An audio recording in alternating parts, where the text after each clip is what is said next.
ವಿಶ್ವದ ಅತಿದೊಡ್ಡ ಧಾರ್ಮಿಕ ಆಚರಣೆ. ಭಕ್ತರು ತುದಿಗಾಲಲ್ಲಿ ಕಾಯ್ತಿರೋ ಮಹಾ ಉತ್ಸವ. 144 ವರ್ಷಕ್ಕೊಮ್ಮೆ ನಡೆಯುವ ಮಹಾಕುಂಭಮೇಳ.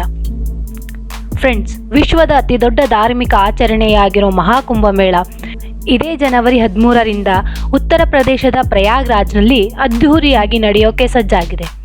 144 ವರ್ಷಗಳಿಗೊಮ್ಮೆ ನಡೆಯುವ ಈ ಮಹಾಕುಂಭಮೇಳವನ್ನು ಕಣ್ತುಂಬಿಕೊಳ್ಳೋಕೆ ಕೇವಲ ಭಾರತೀಯರಲ್ಲ, ಇಡೀ ವಿಶ್ವವೇ ಕಾತುರದಿಂದ ಕಾಯ್ತಿದೆ. ತುಂಬ ಕಡಿಮೆ ಜನರಿಗೆ ಸಿಗುವ ಈ ಸೌಭಾಗ್ಯಕ್ಕೆ ಸಾಕ್ಷಿ ಆಗ್ತಿರೋದು ನಮ್ಮ ಪುಣ್ಯ ಅಂದರೆ ತಪ್ಪಾಗಲ್ಲ. ಈ ಮಹಾಕುಂಭಮೇಳದ ಬಗ್ಗೆ ತಿಳಿದುಕೊಳ್ಳೋದು ಎಲ್ಲರಿಗೂ ಅವಶ್ಯಕ. ಪ್ರತಿ ಆಚರಣೆಯ ಹಿಂದಿನ ಕತೆ ಎಲ್ಲರಿಗೂ ಗೊತ್ತಿರಬೇಕು. ಹೀಗಾಗಿ ಈ ವಿಡಿಯೋವನ್ನು ನಿಮ್ಮ ಮುಂದೆ ತಂದಿದ್ದೇವೆ. ಈ ವಿಡಿಯೋದಲ್ಲಿ ಕುಂಭಮೇಳವನ್ನು ಯಾಕೆ ಆಚರಿಸಲಾಗುತ್ತೆ, ಇದಕ್ಕೆ ಪುರಾಣದ ಜೊತೆ ಸಂಬಂಧವಿದೆಯಾ, ಆಯ್ದ 4 ಸ್ಥಳದಲ್ಲೇ ಯಾಕೆ ಆಚರಿಸಲಾಗುತ್ತೆ, ಈ ಸ್ಥಳಗಳನ್ನು ಚೂಸ್ ಮಾಡೋದು ಹೇಗೆ, ಹಾಗೆ ಕುಂಭಮೇಳದಲ್ಲಿ ಎಷ್ಟೆಲ್ಲ ವಿಧಗಳಿವೆ ಅಂತ ಈ ವಿಡಿಯೋದಲ್ಲಿ ಡಿಸ್ಕಸ್ ಮಾಡ್ತಾ ಹೋಗೋಣ. ಅದಕ್ಕೂ ಮುನ್ನ ನಿಮಗೆಲ್ಲ ಕನ್ನಡ ವಾಯ್ಸ್ ಚಾನಲ್ಗೆ ಸ್ವಾಗತ. ನೀವಿನ್ನೂ ನಮ್ಮ ಚಾನಲ್ಗೆ ಸಬ್ಸ್ಕ್ರೈಬ್ ಆಗಿಲ್ಲ ಅಂದರೆ ಈಗಲೇ ಸಬ್ಸ್ಕ್ರೈಬ್ ಆಗಿ, ಹಾಗೆ ಪಕ್ಕದಲ್ಲಿರೋ ಬೆಲ್ ಐಕಾನ್ ಮೇಲೆ ಕ್ಲಿಕ್ ಮಾಡಿ.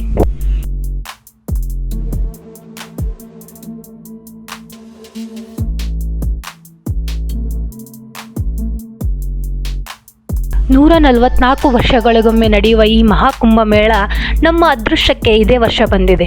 ಹಿಂದೂ ಪುರಾಣದ ಆಧಾರವನ್ನು ಹೊಂದಿರುವ ಈ ಮಹಾಕುಂಭಮೇಳ ವಿಶ್ವದಲ್ಲೇ ಅತಿ ದೊಡ್ಡ ಧಾರ್ಮಿಕ ಆಚರಣೆ ಅಂತಾನೆ ಕರೆಸಿಕೊಂಡಿದೆ.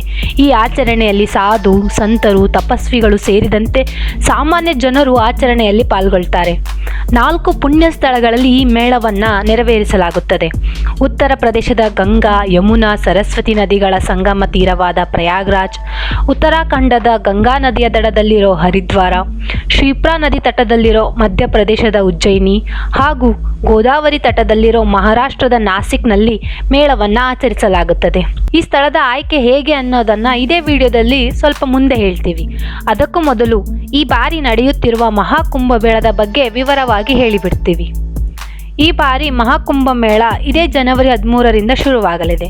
ಮುಂದಿನ ತಿಂಗಳು ಅಂದರೆ ಫೆಬ್ರವರಿ 26ರವರೆಗೆ ನಡೆಯಲಿದ್ದು ಅನೇಕ ಧಾರ್ಮಿಕ ಕಾರ್ಯಕ್ರಮಗಳು ಜರುಗಲಿವೆ. ಜನವರಿ 13ರಿಂದ ಫೆಬ್ರವರಿ 26ರವರೆಗೆ ಬರೋಬ್ಬರಿ 40 ಕೋಟಿ ಜನರು ಮಹಾಕುಂಭಮೇಳಕ್ಕೆ ಆಗಮಿಸಬಹುದು ಅಂತ ಅಂದಾಜಿಸಲಾಗಿದೆ. ಸೊ ನೀವೇನಾದರೂ ಕುಂಭಮೇಳಕ್ಕೆ ಹೋಗುವ ಪ್ಲ್ಯಾನ್ ಮಾಡಿದರೆ ಈಗಲೇ ಬುಕ್ಕಿಂಗ್ ಮಾಡಿಕೊಳ್ಳಿ. ಕೊನೆ ಮೂಮೆಂಟಲ್ಲಿ ಫ್ಲೈಟ್ ಟಿಕೆಟ್, ವಸತಿ ಸಿಗೋದು ಕಷ್ಟ ಆಗ್ಬೋದು. ಇನ್ನು ವರದಿಗಳ ಪ್ರಕಾರ ಮಹಾಕುಂಭಮೇಳವನ್ನು ಸುಮಾರು 6,382 ಕೋಟಿ ರೂಪಾಯಿ ವೆಚ್ಚದಲ್ಲಿ ಆಚರಿಸಲಾಗ್ತಿದೆ. ಮಹಾಕುಂಭಮೇಳವನ್ನು ಗಂಗಾ, ಯಮುನಾ ಹಾಗೂ ಸರಸ್ವತಿ ನದಿಗಳ ಸಂಗಮ ತಟದುದ್ದಕ್ಕೂ ಇರುವ 4,000 ಹೆಕ್ಟೇರ್ ಪ್ರದೇಶದಲ್ಲಿ ನಿಯೋಜಿಸಲಾಗ್ತಿದೆ.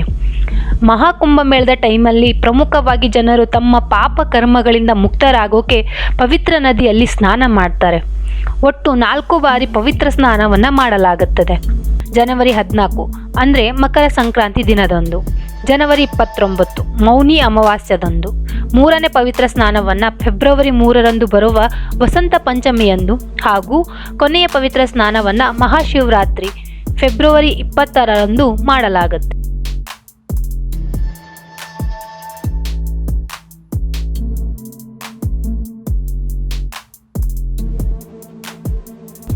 ಫ್ರೆಂಡ್ಸ್, ಈ ಕುಂಭಮೇಳವನ್ನು ಯಾಕೆ ಆಚರಿಸಲಾಗುತ್ತೆ ಅಂತ ಹುಡುಕಿ ಹೊರಟ್ರೆ ಕುಂಭಮೇಳದ ಇತಿಹಾಸ ಪುರಾಣದೊಂದಿಗೆ ಹೊಂದಿಕೊಂಡಿದೆ.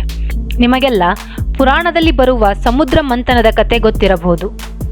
ಪುರಾಣದಲ್ಲಿ ಬರುವ ಈ ಸಮುದ್ರ ಮಂಥನ ಕಥೆಯಲ್ಲಿ ದೇವರು ಹಾಗೂ ದಾನವರು ಅಮರತ್ವವನ್ನು ಪಡೆದುಕೊಳ್ಳೋಕ್ಕೆ ಬೇಕಾಗಿರುವ ಅಮೃತವನ್ನು ಪಡೆಯೋಕೆ ಮುಂದಾಗ್ತಾರೆ. ಈ ಅಮೃತದ ಕಳಸ ಸಮುದ್ರದ ಕೆಳಭಾಗದಲ್ಲಿ ಇರುತ್ತೆ. ಅದನ್ನು ಕಡಿಯಲು ಮಂದ್ರಾಚಲ ಅನ್ನೋ ಪರ್ವತ ಕೋಲಾದ್ರೆ ವಾಸುಕಿ ಹಗ್ಗವಾಗುತ್ತದೆ. ವಿಷ್ಣು ಕೂರ್ಮಾವತಾರದಲ್ಲಿ ಪರ್ವತಕ್ಕೆ ಆಸರೆ ಆಗ್ತಾರೆ. ಒಂದು ಕಡೆ ದೇವರು ಹಾಗೂ ಮತ್ತೊಂದು ಕಡೆ ದಾನವರು ವಾಸುಕಿಯನ್ನು ಹಿಡಿದು ಎಳೆದಾಡ್ತಾರೆ. ಈ ಟೈಮಲ್ಲಿ ಮೊದಲು ಬರೋದು ಹಾಲಾಹಲ ವಿಷ. ಈ ವಿಷವನ್ನು ಶಿವ ಕುಡಿದು ನೀಲಕಂಠನಾಗ್ತಾನೆ. ಹಾಗೆ ಮಂಥನ ಮಾಡ್ತಾ ಮಾಡ್ತಾ ಕೊನೆಯಲ್ಲಿ ಅಮೃತದ ಕಳಸ ಬರುತ್ತೆ. ಧನ್ವಂತರಿ ದೇವರ ಕೈಯಲ್ಲಿದ್ದ ಈ ಅಮೃತ ಕಳಸವನ್ನು ಇಂದ್ರನ ಮಗನಾದ ಜಯಂತ ಕಿತ್ಕೋತಾನೆ. ಆಗ ದಾನವರ ಗುರುಗಳಾದ ಶುಕ್ರಾಚಾರ್ಯರು ದಾನವರಿಗೆ ಸನ್ನೆ ಮಾಡಿ ಅಮೃತದ ಕಳಸ ಜಯಂತನ ಬಳಿ ಇದೆ ಅಂತ ಹೇಳ್ತಾರೆ. ಆಗ ದಾನವರು ಜಯಂತನನ್ನು ಹಿಡಿಯೋಕೆ ಮುಂದಾಗ್ತಾರೆ. ಅಮೃತ ಕಳಸ ದಾನವರಿಗೆ ಸಿಗಬಾರ್ದು ಅಂತ ಜಯಂತ 12 ದಿನಗಳ ಕಾಲ ಓಡ್ತಾನೆ. ಹೀಗೆ ಓಡುವಾಗ 4 ಕಡೆ ಅಂದರೆ ಪ್ರಯಾಗ್ರಾಜ್, ಹರಿದ್ವಾರ, ನಾಶಿಕ್ ಹಾಗೂ ಉಜ್ಜಯಿನಿಗಳಲ್ಲಿ ಅಮೃತ ಕಳಸವನ್ನ ಇಡ್ತಾನೆ. ಹೀಗೆ ಅಮೃತ ಕಳಸವನ್ನ ಇಟ್ಟ 4 ಕಡೆ ಕುಂಭಮೇಳವನ್ನ ಇಂದಿಗೂ ಆಚರಿಸಲಾಗುತ್ತದೆ. ಹಾಗೆ ಇನ್ನೊಂದು ವಿಷಯ, ಜಯಂತ ಓಡಿದ 12 ದಿನಗಳು ಅಂದರೆ ನಮಗೆ 12 ವರ್ಷ. ಹೀಗಾಗಿ 12 ವರ್ಷಕ್ಕೊಮ್ಮೆ ಕುಂಭಮೇಳವನ್ನ ಆಚರಿಸಲಾಗುತ್ತದೆ.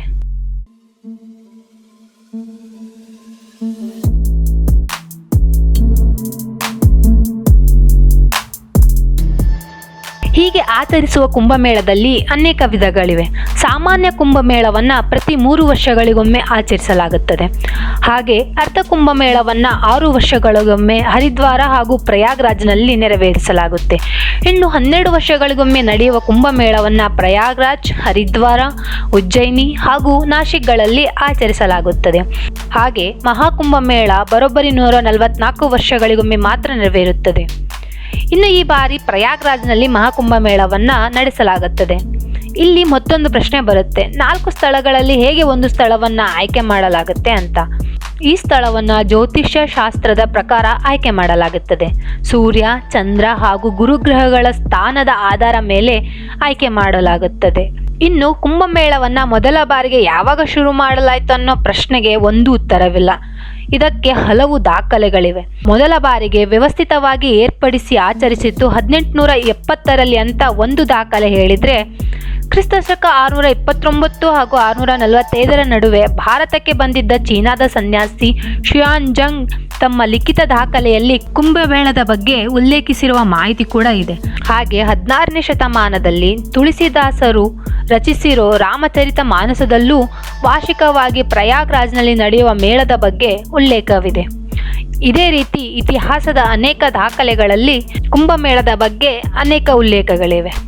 ಫ್ರೆಂಡ್ಸ್, ಎಷ್ಟೋ ಜನರ ಜೀವನದಲ್ಲಿ ಈ ಘಟನೆಗಳು ಬರೋದೇ ಇಲ್ಲ. ಯಾಕಂದರೆ ಈಗಿನ ಕಾಲಮಾನ, ಜೀವಿಸುವ ಪದ್ಧತಿ, ಆಹಾರದಿಂದ 60-70 ವರ್ಷ ಬದುಕಿದ್ರೇ ಹೆಚ್ಚು.